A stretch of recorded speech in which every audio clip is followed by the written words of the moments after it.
When I did my graduate studies at the Middle East Institute at Columbia University's School of International Affairs, I took many courses on the question of the Middle East conflict. Semester after semester, we studied the Middle East conflict as if it was the most complex conflict in the world, when in fact, it is probably the easiest conflict in the world to explain. It may be the hardest to solve, but it is the easiest to explain. In a nutshell, it's this. One side wants the other side dead.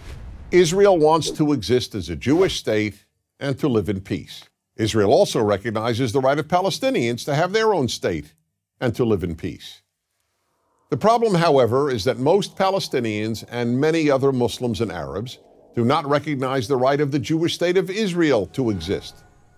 This has been true since 1947, when the United Nations voted to divide the land called Palestine into a Jewish state and an Arab state. The Jews accepted the United Nations partition, but no Arab or any other Muslim country accepted it. When British rule ended on May 15, 1948, the armies of all the neighboring Arab states, Lebanon, Syria, Iraq, Transjordan, and Egypt, attacked the one-day-old state of Israel in order to destroy it. But to the world's surprise, the little Jewish state survived. Then it happened again. In 1967, the dictator of Egypt, Gamal Abdel Nasser, announced his plan, in his words, to destroy Israel. He placed Egyptian troops on Israel's border, and armies of surrounding Arab countries were also mobilized to attack. However, Israel preemptively attacked Egypt and Syria. Israel did not attack Jordan and begged Jordan's king not to join the war. But he did. And only because of that did Israel take control of Jordanian land, specifically the West Bank of the Jordan River. Shortly after the war, the Arab states went to Khartoum, Sudan, and announced their famous three no's: no recognition, no peace, and no negotiations. What was Israel supposed to do? Well, one thing Israel did a little more than a decade later in 1978 was to give the entire Sinai Peninsula, an area of land bigger than Israel itself and with oil, back to Egypt, because Egypt, under new leadership, signed a peace agreement with Israel. So Israel gave land for the promise of peace with Egypt, and it has always been willing to do the same thing with the Palestinians.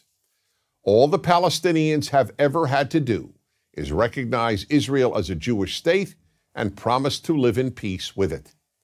But when Israel has proposed trading land for peace, as it did in 2000, when it agreed to give the Palestinians a sovereign state in more than 95% of the West Bank and all of Gaza, the Palestinian leadership rejected the offer and instead responded by sending waves of suicide terrorists into Israel.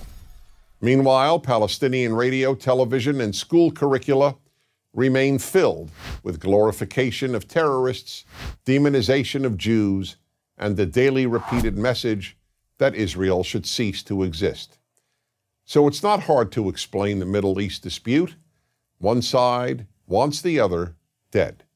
The motto of Hamas, the Palestinian rulers of Gaza, is, "We love death as much as the Jews love life." There are 22 Arab states in the world, stretching from the Atlantic Ocean to the Indian Ocean. There is one Jewish state in the world, and it is about the size of New Jersey. In fact, tiny El Salvador is larger than Israel.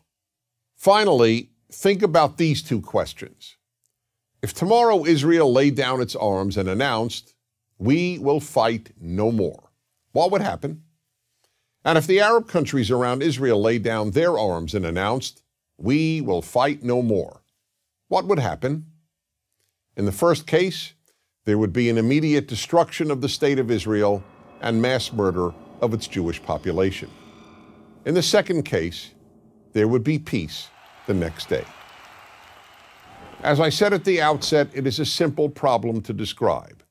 One side wants the other dead.